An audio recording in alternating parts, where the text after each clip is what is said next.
admitida la acción de ustedes, o sea, para reponerle a Katia en la banca, pero no la medida cautelar. Yo creo que es medio lógico, ¿verdad?, que se haya detenido un ratito la cuestión de un cautelar. Ayer lo estuvimos, no quiero repetirlo, pero sí quiero saber tu valoración. ¿Qué pasó? Bueno, primero que nada, efectivamente, en términos procedimentales, para traducir a lenguaje cívico, digamos, lo que pasó, es muy importante, porque la Corte dijo: esta presentación no solamente reúne todos los requisitos formales, sino que tiene la suficiente entidad como para que la Corte se involucre en el planteo. Entonces la acción fue admitida y con esto la pelota ya queda en la cancha de la Corte definitivamente. Así es que, bueno, si bien hay algunos trámites procedimentales que agotar, ya es seguro que la Corte se va a expedir. Ojalá que lo hagan en un plazo razonable para que, sea cual sea la decisión final que tomen, empiecen a involucrarse un poquito en el juego de poderes que está tan intenso, ¿verdad? Claro, te quiero recordar la entrevista que tuvimos vía Zoom la semana antepasada, sí, creo, y que vos me habías dicho, me habías adelantado que en un plazo de 15 días creías que se iba a producir, se produjo un poquito antes, pero digamos en esos términos. Ahora, Robert, yo tengo que llevarte únicamente a una valoración analítica de las personas que tienen que resolver esto, ¿verdad?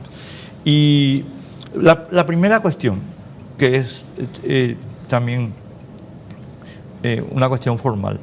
Esto, en el caso de Katia, ¿lo resuelve la Sala Constitucional o eventualmente lo puede resolver el Pleno?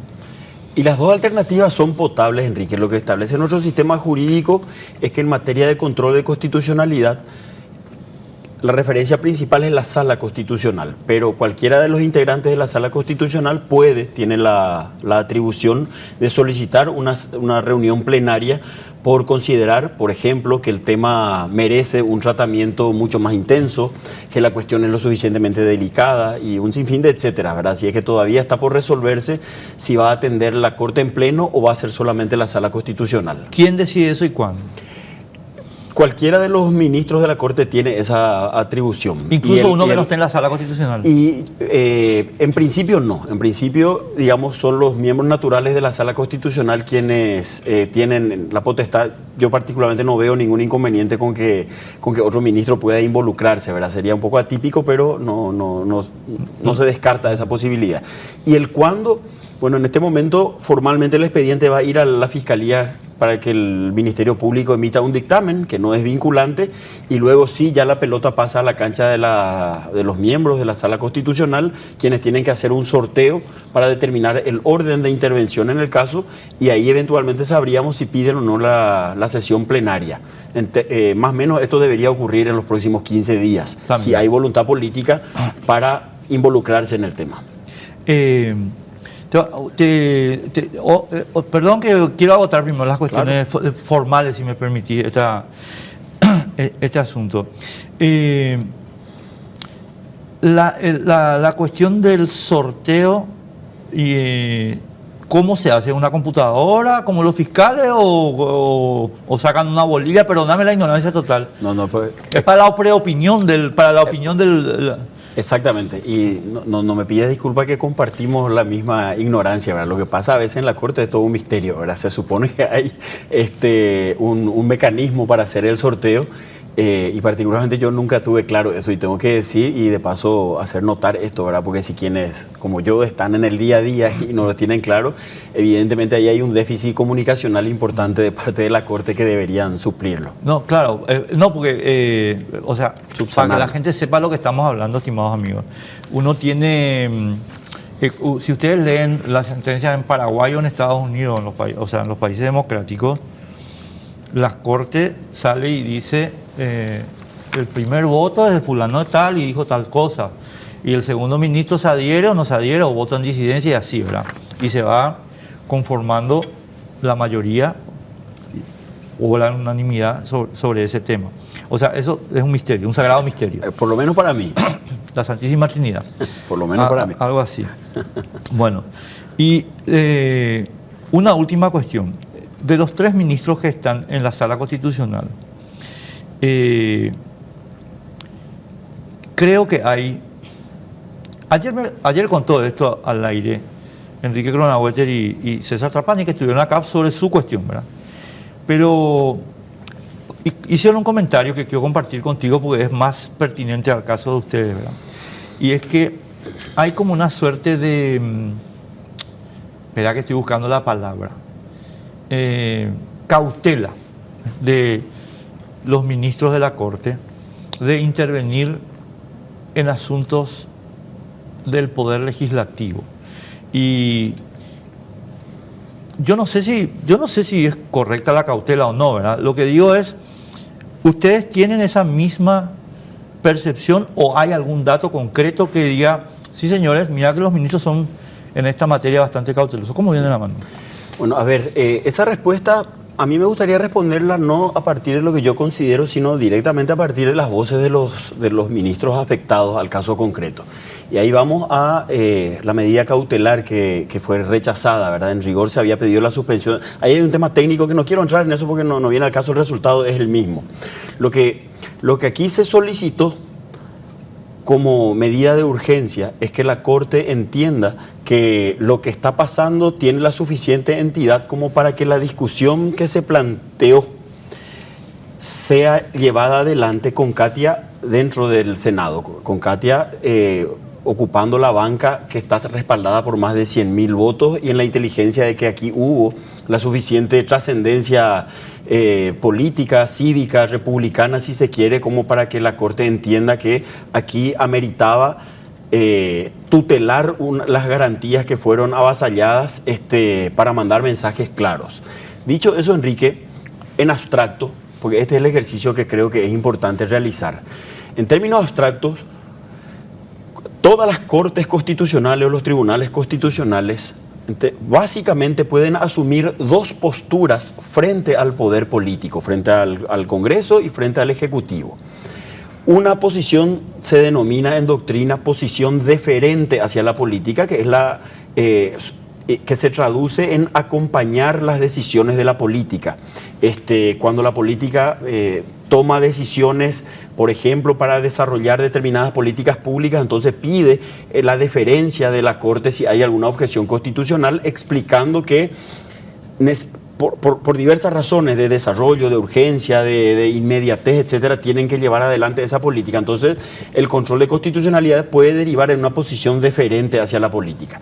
Y frente a esa posición deferente, las Cortes pueden actuar como órgano contramayoritario, como contralores de la toma de decisiones mayoritarias. Entonces, esas son las dos actitudes que en abstracto puede tomar una Corte, y esas actitudes son pendulares, Enrique, que es un poco uno de los prodigios de la democracia constitucional.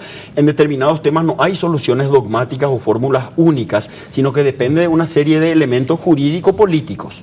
En el caso concreto, la Corte tomó una actitud deferente y eso dice mucho. Y tenemos que, como ciudadanos, evidenciar un poquito lo que está pasando. Espera, un ratito. En el caso concreto de Katia... En el caso concreto de Katia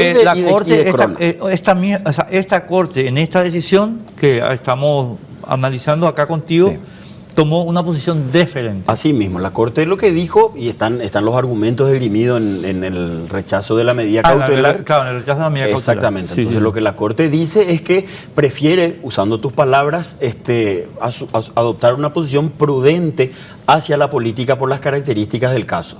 Yo tengo que decir que esa posición es perfectamente justificada, perfectamente justificable, está dentro de las posibilidades. No estoy haciendo una descalificación hacia la decisión de la Corte, pero sí tenemos que leer entre líneas, saber como ciudadanos desestructurar un poquito los fallos, no quedarnos solamente con los rituales formales, porque la Corte está mandando mensajes. Yo particularmente venía reclamándole mensajes en abstracto y de orden republicano a la Corte, en la inteligencia de que lo que está pasando en nuestro país es grave, ¿verdad? De que hay una situación política, por no decir una crisis directamente, que amerita que todos aquellos poderes que ejercen el cogobierno se involucren con un poquito más de intensidad. Y acá el juego estaba siendo monopolizado por los dos poderes eminentemente políticos, el Ejecutivo y sobre todo el Legislativo a través de los senadores, ¿verdad?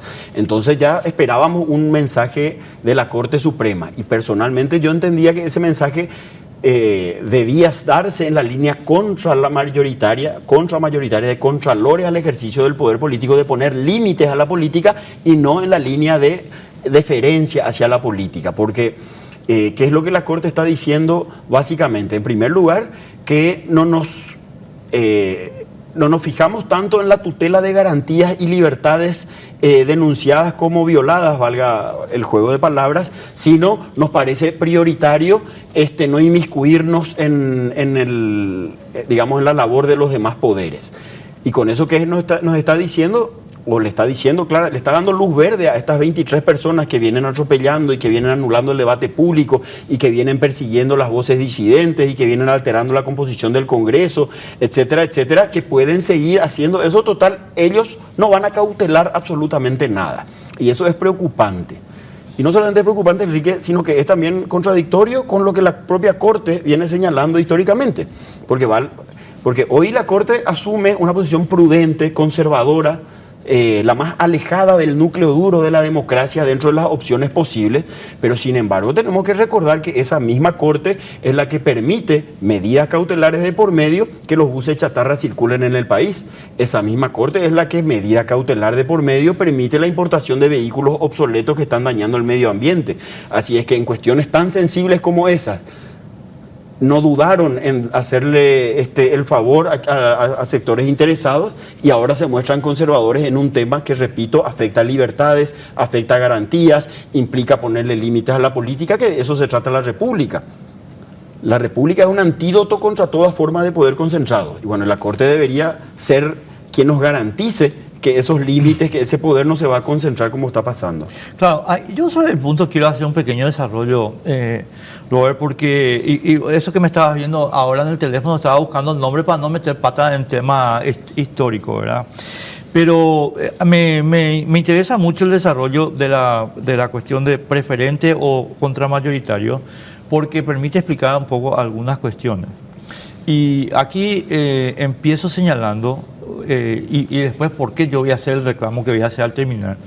Empiezo señalando lo siguiente, muy en línea, digamos, con lo que vos estás diciendo, pero quiero ponerlo con una perspectiva más histórica. Ocurre, estimados amigos, que en nuestro país nosotros tenemos una tradición que se inicia ya con la dictadura del doctor Francia, en la que el aparato de justicia en realidad es un apéndice del Poder Ejecutivo.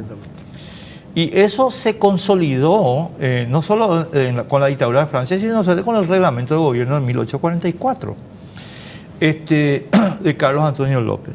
Se consolidó totalmente. Si nosotros tuvimos desde la independencia hasta 1870 un aparato de justicia que era un apéndice del Poder Ejecutivo.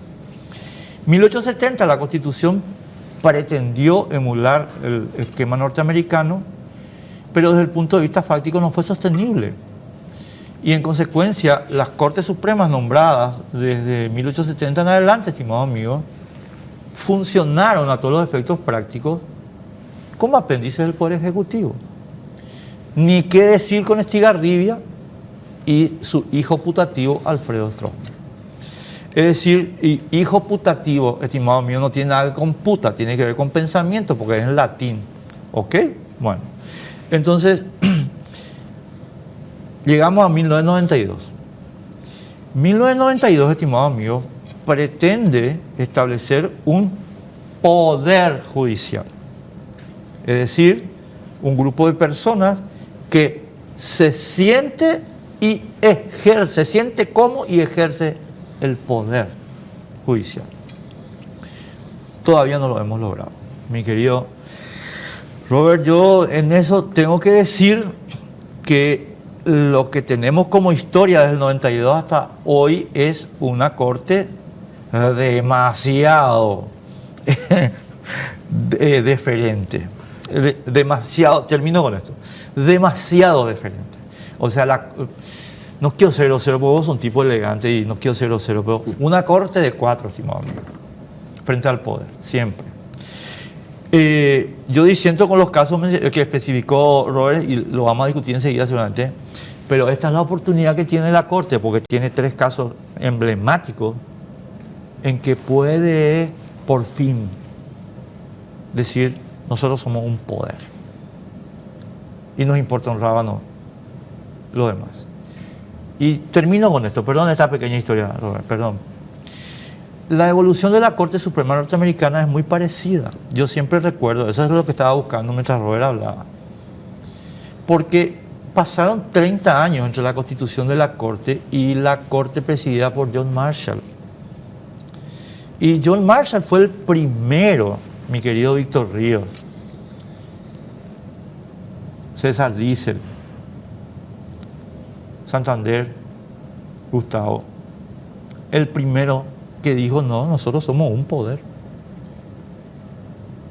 y vamos a actuar como poder.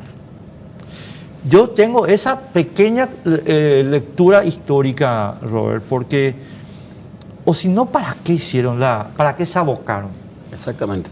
Bueno, y eso ocurrió en el año 1803 en el célebre caso de Marbury versus Madison, donde Marshall lo que hace es precisamente establecer los lineamientos del sistema republicano, dándole más entidad al Poder Judicial. En nuestro país, yo quiero redoblar la apuesta, ¿verdad? Yo no creo que la Corte haya actuado históricamente, y salvo honrosas excepciones, como un apéndice del poder político, sino que se ha erigido siempre como el brazo ejecutor armado de la política. Es peor todavía. Es peor todavía, sí. Exactamente. Entonces, ese rol de contrapeso está absolutamente anulado en el juego coyuntural histórico de nuestro país, y la situación es preocupante. A mí me gusta recordar siempre, como dice un gran referente mío, José Antonio Galeano, cuando explica la importancia de que los poderes se controlen recíprocamente y sobre todo puedan defender criterios republicanos, que más de la mitad de la vida independiente del Paraguay, más de la mitad, nosotros estuvimos en manos de 5 personas, entre los López, Higinio Morínigo, Stroessner y el doctor Francia, se cargaron más de la mitad de nuestra vida independiente. Entonces no se pudo consolidar la democracia en medio de muchas crisis, guerras, revoluciones, golpes de Estado, etc. Entonces los poderes, y sobre todo el Poder Judicial, tiene la alta misión de construir un poquitito de institucionalidad, y para el efecto tienen que dejar de humillar la cerviz frente a la política. Es hora de que planten cara, que planten rostro, de que muestren que efectivamente están ellos ahí para salvaguardar libertades y garantías, y no para favorecer tomas de decisiones apresuradas o prepotentes.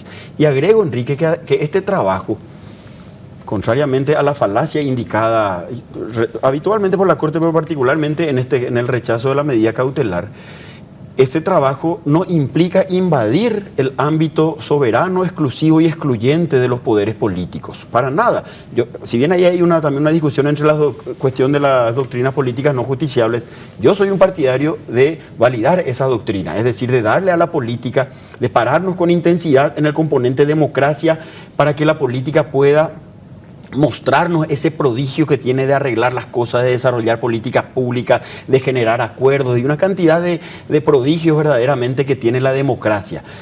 Pero no obstante ello, la Corte tiene que salvaguardar libertades y garantías. No le está diciendo o no le diría a la política, ustedes no pueden hacer eso. Pueden hacerlo, pero respetando determinados derechos, determinadas garantías, las reglas de juego, el Estado de Derecho. Entonces, eso es lo que llama la atención en estos casos, en el caso del doctor Nahuetl, en el caso de Katia, porque hay afectaciones groseras de garantías, y hoy le pasó a ellos dos, ¿verdad? Pero todos estamos en la fila, ¿verdad? El día de mañana con ese criterio no invadimos la política, a pesar de que la política, 23 personas resolvieron cerrar este canal, por ejemplo.